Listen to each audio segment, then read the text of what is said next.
सुर्खियों पर।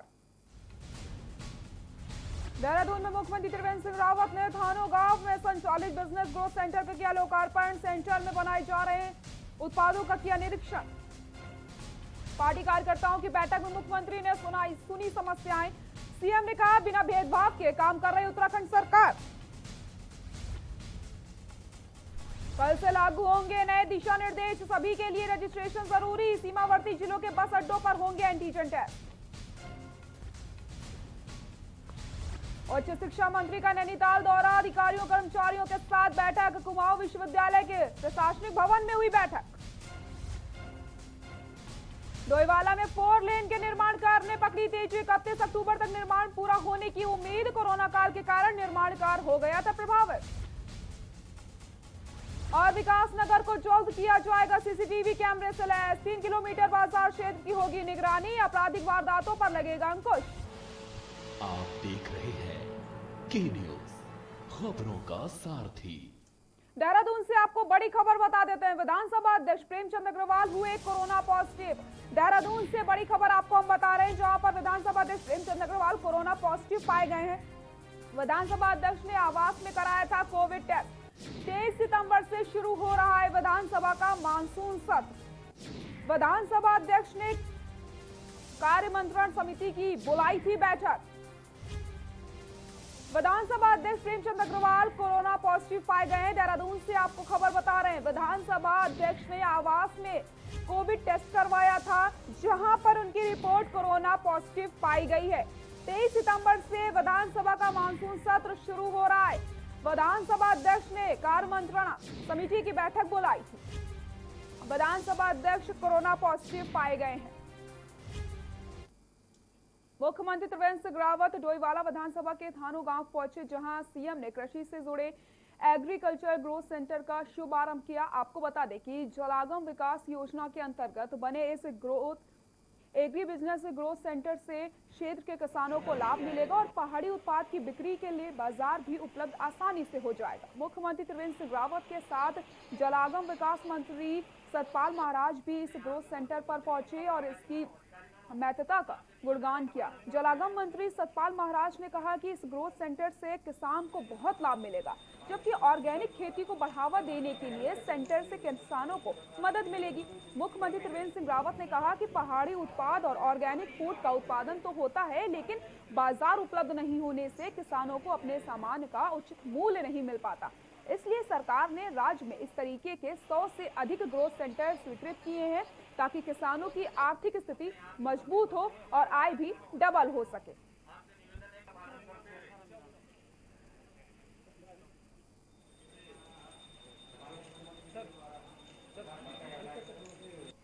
आज लगभग 100 से अधिक इस तरह के सेंटर जैसा यहाँ पर बना है, ऐसे ही 100 से अधिक सेंटरों को स्वीकृति दी है और काफ़ी अधिक जो सेंटर हैं उसमें वो आज प्रोडक्शन पर आ गए हैं। ये एक मॉडल है हमारे गाँव के लिए कि रूरल अर्थव्यवस्था कि गाँव में भी वो चीज़ बन सकती है जो हम इंडस्ट्रियल एरिया में जो चीज़ें बनती हैं, उसके लिए एक मॉडल के तौर पर एक ग्रोथ सेंटर हमने खड़े किए हैं। बहुत महत्वपूर्ण योजना है जिसमें सीधे किसान को फायदा हो। जो माननीय हमारे प्रधानमंत्री चाहते हैं कि किसान को लाभ हो, किसान को फायदा मिले, किसान आत्मनिर्भर हो, ये आत्मनिर्भरता की तरफ पहला हमारा कदम है। और निश्चित रूप में इसके अंदर जो सुपर फूड हैं, जैसे इसमें सहजन है, ड्रमस्टिक्स हैं, उनका बड़ा सफल प्रयोग साउथ अफ्रीका में रहा। उसके अंदर प्रोटीन की बहुत बड़ी मात्रा होती है और जो इम्यूनिटी बढ़ाने में बहुत फायदा करता है। हम भी अपने टूरिज्म में सारे वो भोजन लाने जा रहे हैं। गढ़वाल कोरोना को लेकर के मुख्यमंत्री त्रिवेंद्र सिंह रावत ने विशेष अपील करी है। क्या कुछ कहा है, आपको ग्राफिक्स के जरिए दिखा देते हैं। कोरोना से लड़ने के लिए राज्य सरकार कर रही प्रयास। विभाग के प्रयासों से अधिकांश संक्रमित व्यक्ति ठीक। कोरोना से ठीक हुए व्यक्तियों से विशेष अपील। मुख्यमंत्री त्रिवेंद्र सिंह रावत ने की विशेष अपील। पूर्ण रूप से बचाव के समस्त उपायों का पालन करें, जैसे फेस मास्क का अनिवार्य रूप से इस्तेमाल करें, हाथों को नियमित तौर पर साबुन पानी से अच्छे से धोएं, सैनिटाइजर का इस्तेमाल करें, भौतिक दूरी के नियमों का पालन करें, पर्याप्त मात्रा में गुनगुना पानी पिएं। अपने शरीर की रोग प्रतिरोधक क्षमता को बढ़ाएं, पौष्टिक भोजन खाएं, नित्य रूप से योग करें, प्राणायाम करें व ध्यान लगाएं, पर्याप्त मात्रा में नींद लें व आराम करें, धूम्रपान व मदिरापान से परहेज करें, चिकित्सीय परामर्श के अनुसार नियमित रूप से दवा लें व यदि आप किसी और रोग से भी ग्रसित है तो उसका समुचित उपचार प्राप्त करें। अपने स्वास्थ्य का निरीक्षण नियमित रूप से स्वयं करें, जैसे तापमान, रक्तचाप, शुगर की मात्रा इत्यादि। इसके अतिरिक्त चिकित्सकीय सलाह के अनुसार रक्त में ऑक्सीजन की मात्रा का भी निरीक्षण पल्स ऑक्सीमीटर द्वारा करें। यदि आप सूखी खांसी अथवा गले की खराश अनुभव कर रहे हैं तो नमक पानी के गरारे करें व साथ ही भाप की सेक लें। किसी भी प्रकार की दवा चिकित्सीय परामर्श के अनुसार ही लें। किसी भी प्रकार के खतरे के लक्षणों पर नजर रखें, जैसे तेज बुखार, सांस लेने में तकलीफ, शरीर में ऑक्सीजन की मात्रा में गिरावट, छाती में दर्द, उलझन अथवा शरीर के किसी हिस्से में कमजोरी महसूस करना। इनमें से किसी भी खतरे के लक्षण के अनुभव होने पर शीघ्र ही चिकित्सकीय सलाह लें। समुदाय के स्तर पर कोरोना रोग से ठीक होने के उपरांत अपने अच्छे अनुभव और अपने मित्रों, रिश्तेदारों, समुदाय के लोगों से साझा करें ताकि समुदाय में कोरोना रोग को लेकर भ्रांतियों को फैलने से रोका जा सके। यदि आप मानसिक तनाव महसूस कर रहे हैं तो अपने मित्रों व रिश्तेदारों से बात करें अथवा काउंसलर व चिकित्सक से सलाह लें। भौतिक दूरी के नियमों का पालन करते हुए अन्य लोगों के साथ नियमित रूप से योगा, प्राणायाम व ध्यान करें। चिकित्सालय स्तर पर कोरोना रोग से ठीक होने के पश्चात 7 दिन के उपरांत अपने चिकित्सक को फॉलो अप विजिट के रूप में दूरभाष के माध्यम से अपनी स्थिति से अवगत कराएं अथवा आवश्यकता पड़ने पर समस्त सावधानी के साथ फॉलो अप विजिट करें। यदि आपके लक्षण ठीक न हो रहे हो तो शीघ्र अतिशीघ्र चिकित्सीय परामर्श लें। मैं आशा करता हूं कि हम इन सभी महत्वपूर्ण बातों का अवश्य ध्यान रखेंगे और कोरोना से लड़ाई में सरकार का सहयोग करेंगे। जब तक दवाई नहीं तब तक ढिलाई नहीं।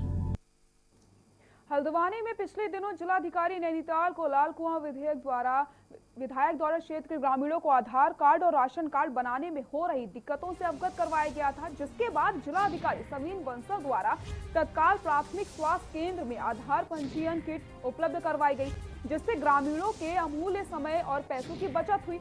इसी को आगे बढ़ाते हुए जिलाधिकारी द्वारा दिव्यांगों और आधार केंद्र में आने में अक्षम बुजुर्ग लोगों के लिए एक ईमेल आईडी जारी कर दी गई है, जिसमें व्यक्ति आधार बनवाने के आवेदन भेज सकता है, जिसके बाद जिला प्रशासन ऐसे लोगों के घर आधार कार्ड ऑपरेटर को भेजेगी जो आपका आधार कार्ड बनवा देगी। बता दें कि आपको कल पहले 2 दिन दिव्यांग और एक 98 वर्षीय बुजुर्ग के आवेदन आने के बाद तीनों के घर आधार कार्ड ऑपरेटर भेजे गए और उनके आधार कार्ड बनवाए गए। आधार कार्ड बनाने के बाद तीनों आवेदनकर्ता द्वारा जिलाधिकारी और उनकी पूरी टीम का धन्यवाद अदा किया गया। वहीं ई डिस्ट्रिक्ट मैनेजर विकास शर्मा द्वारा बताया गया कि अगर जिले के किसी भी व्यक्ति के घर में कोई दिव्यांगजन या बुजुर्ग हैं जो अपना आधार बनवाना चाहते हैं और वो सेंटर नहीं जा पा रहे हैं, तो वो जिलाधिकारी कार्यालय में पत्र भेजकर या इस आईडी पर agmnainital@gmail.com एवं aadhar.nainital@gmail.com पर मेल से जानकारी दे सकते हैं, जिसके बाद जिला प्रशासन की टीम आधार सेवाओं से वंचित लोगों के घर पर जा करके आपका आधार कार्ड बनवा देगी।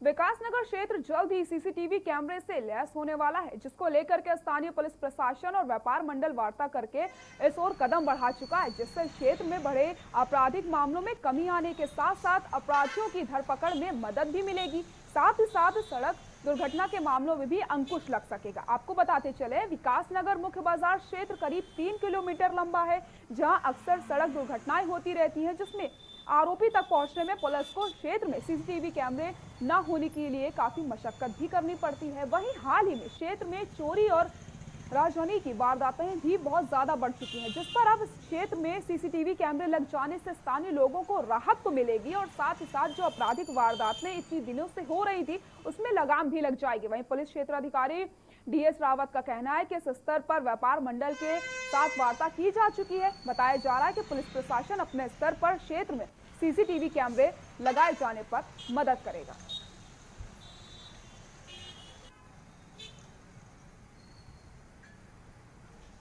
इसमें हमारे व्यापार मंडल की आपस में एक मीटिंग में तय भी हुआ था कि हम खुद इसके इच्छुक में कि व्यापार में जो हादसे हो रहे हैं, जो चोरी डकैती का जो भय लोगों को खा रहा है, तो हम शीघ्र अतिशीघ्र इस कैमरे की हमने लगाने की एक योजना बनाई और हमारी इसकी चर्चा में हमने आपका पुलिस प्रशासन के द्वारा और अन्य व्यापारियों के साथ और पुलिस का जो आपसी समन्वय है वो बना रहना चाहिए। और सीसीटीवी का जहाँ तक सवाल है, तो सीसीटीवी लगे होने से हमारे पूरे समाज को ही सुविधा होती है। किसी के साथ भी कोई घटना घटित होती है तो अगर सड़कों पे जगह जगह मोहल्लों में सीसीटीवी कैमरे होंगे तो आसानी से जो बदमाश हैं, जो चोर हैं, उनको ट्रेस आउट किया जा सकता है। नैनीताल पहुंचे उच्च शिक्षा मंत्री धन सिंह रावत ने आज कुमाऊं विश्वविद्यालय के प्रशासनिक भवन में अधिकारियों कर्मचारियों के साथ बैठक करी। उन्होंने कहा कि 2016 से 19 तक के जिन छात्रों की डिग्रियां अभी तक नहीं मिल पाई हैं, वे छात्र 50 दिन के भीतर डिग्री प्राप्त करने के लिए आवेदन कर सकते हैं, जिन्हें प्राथमिकता के आधार पर 100 दिन के भीतर डिग्रियां उपलब्ध करवा दी जाएंगी। साथ ही साथ 2020 के बाद के सभी डिग्री धारक डीजी लॉकर के माध्यम से डिग्रियां प्राप्त कर सकते हैं। उच्च शिक्षा मंत्री ने कहा कि अक्टूबर माह में हर विश्वविद्यालय में स्वयं 2 दिन का दौरा करके बेहतर बनाने का प्रयास भी किया जाएगा ताकि उन्हें देश की रैंकिंग में स्थान मिल सके। साथ ही साथ आजकल चल रही परीक्षाओं के परिणाम 35 दिन भीतर घोषित कर दिए जाएंगे ताकि नया सत्र समय पर शुरू किया जा सके। वहीं रामगढ़ का दौरा करके नैनीताल पहुंचे डॉक्टर धन सिंह रावत उच्च शिक्षा, सहकारिता, प्रोटोकॉल एवं दुग्ध विकास राज्य मंत्री ने कहा कि रामगढ़ के टैगोर टॉप का निरीक्षण करके रविंद्रनाथ टैगोर टॉप स्थल पर राज्य सरकार द्वारा एक प्रोजेक्ट तैयार करके भारत सरकार को भेजा जाएगा ताकि टैगोर टॉप के शीर्ष महल को एक नई पहचान मिल सके।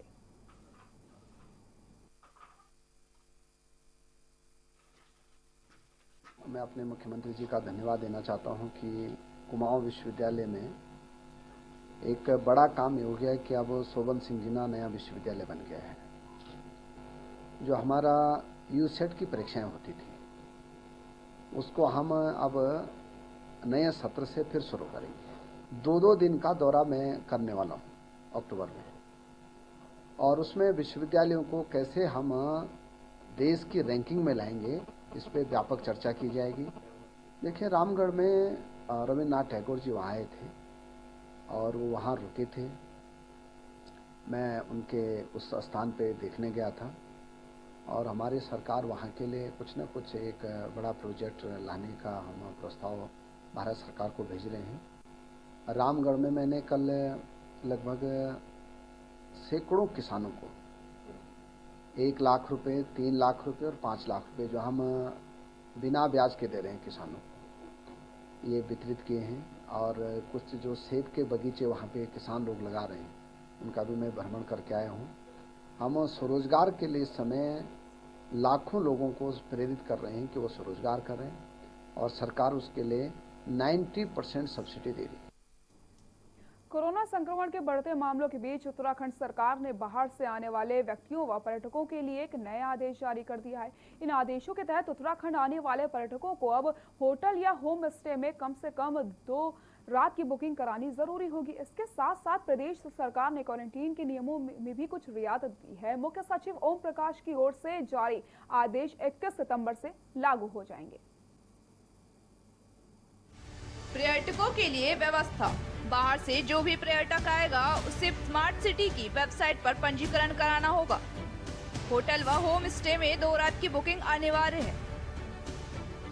पर्यटक को अपने साथ 4 दिन तक का RT-PCR, TrueNet, CBNST antigen test negative report लेकर आनी होगी। इसे पंजीकरण के समय वेबसाइट पर अपलोड कराना होगा। अगर उनके पास कोविड टेस्ट रिपोर्ट नहीं है तो border check post, airport, railway station आदि में उन्हें पेड एंटीजन टेस्ट कराना होगा या भारतीय चिकित्सा अनुसंधान परिषद की मान्यता प्राप्त टेस्टिंग लैब से एंटीजन टेस्ट करा सकते हैं। होटल के लिए यह भी सुविधा होगी कि वे प्राइवेट कोविड टेस्ट सुविधा से भुगतान के आधार पर पर्यटकों का कोविड टेस्ट करा सकेंगे। होटल प्रबंधन को यह सुनिश्चित करना होगा कि पर्यटकों का चेक इन से पहले कोविड टेस्ट हो जाए। एक जिले दूसरे जिले में जाने के लिए स्मार्ट सिटी की वेबसाइट पर पंजीकरण कराना होगा। डोईवाला में बन रहा बाईपास 4 लेन हाईवे का निर्माण कार्य एक बार फिर से तेज गति पकड़ने लगा है। कोरोना काल के कारण ये निर्माण कार्य काफी ज्यादा प्रभावित हो गया था, लेकिन अब निर्माण दाय संस्था के अधिकारियों ने बताया है कि 31 अक्टूबर तक 4 लेन और बाईपास फ्लाईओवर और ओवरब्रिज का काम पूरा कर दिया जाएगा। देखिए हमारी खास रिपोर्ट।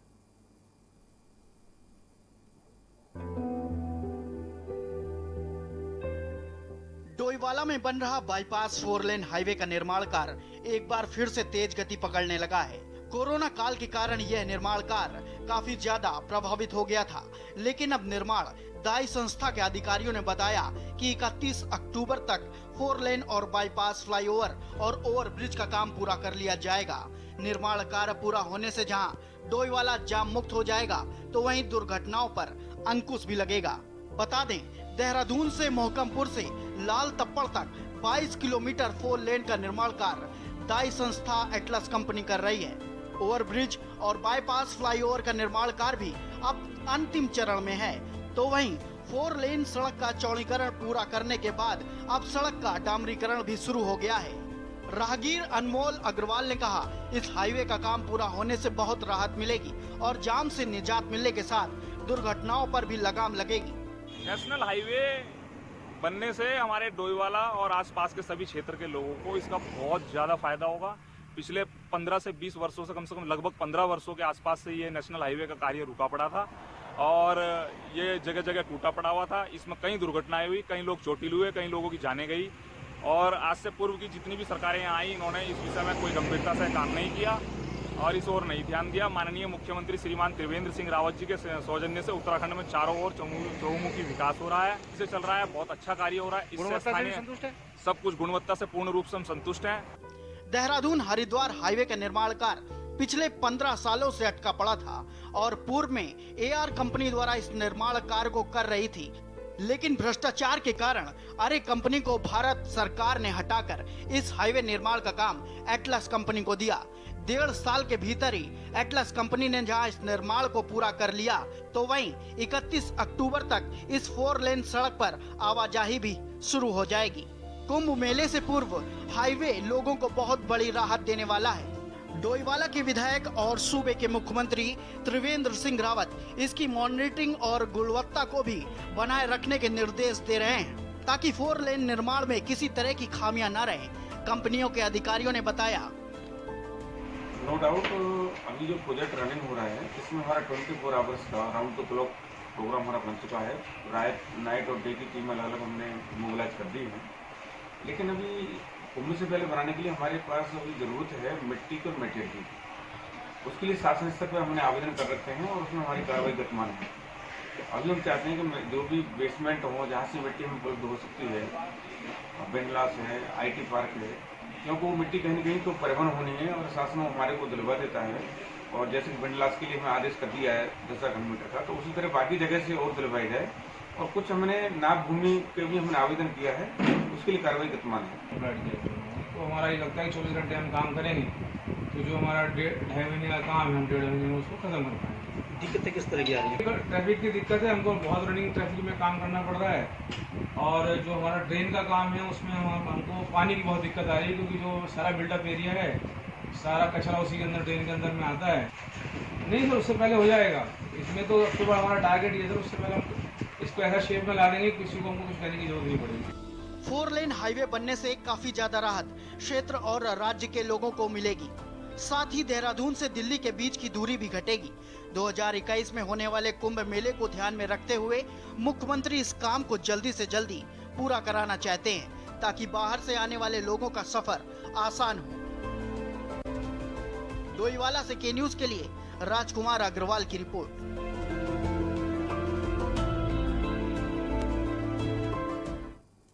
यहाँ रुकते हैं एक छोटे से ब्रेक के लिए, जल्द हाजिर होते हैं।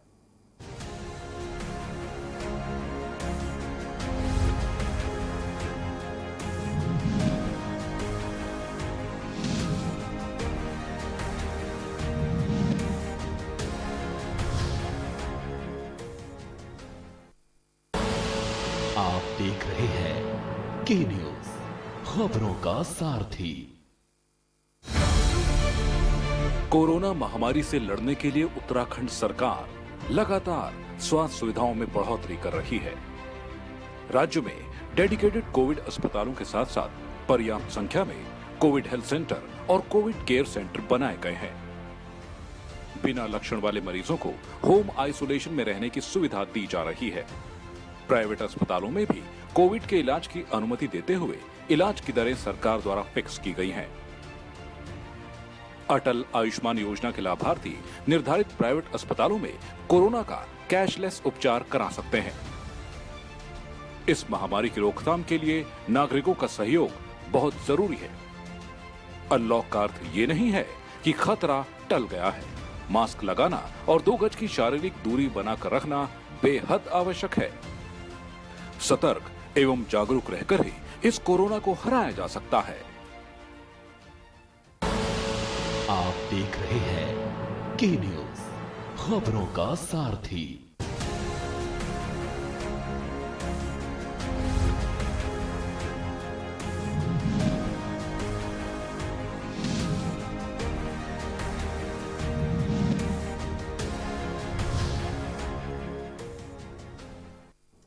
ब्रेक के बाद एक बार फिर से आप सभी का स्वागत है। 16 से 17 जून 2013 की विनाशकारी केदारनाथ आपदा में लापता हुए 4 यात्रियों के नरकंकाल गौरी माई खर्क के जंगलों से बरामद हुए हैं। पुलिस ने चारों नरकंकालों का डीएनए लेकर के पंचायतनामा भर दिया है और सोनप्रयाग में नरकंकालों का अंतिम संस्कार किया जाएगा। देखिए पूरी जानकारी।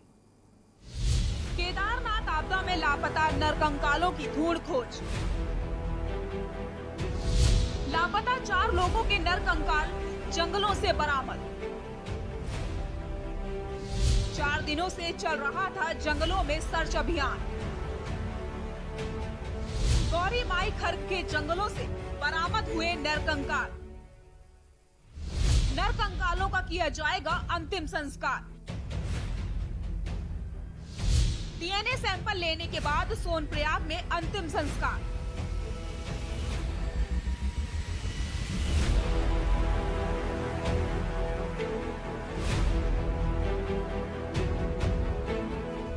दरअसल केदारनाथ आपदा में लापता हुए लोगों के नरकंकालों को ढूंढने के लिए पुलिस ने 4 दिनों तक केदारनाथ के जंगलों में सर्च ऑपरेशन चलाया था।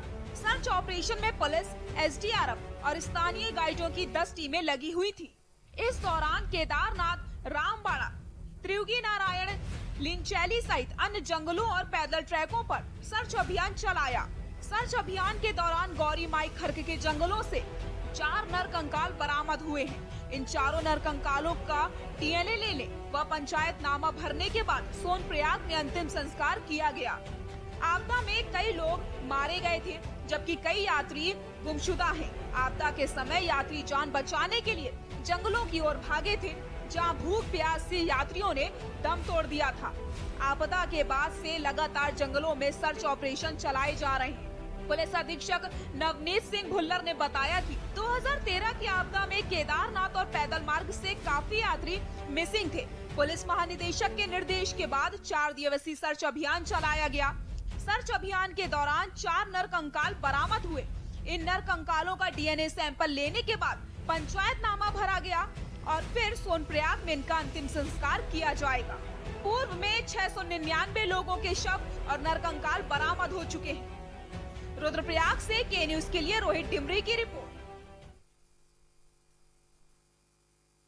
बाबा की सायंकाल की आरती की तस्वीरें।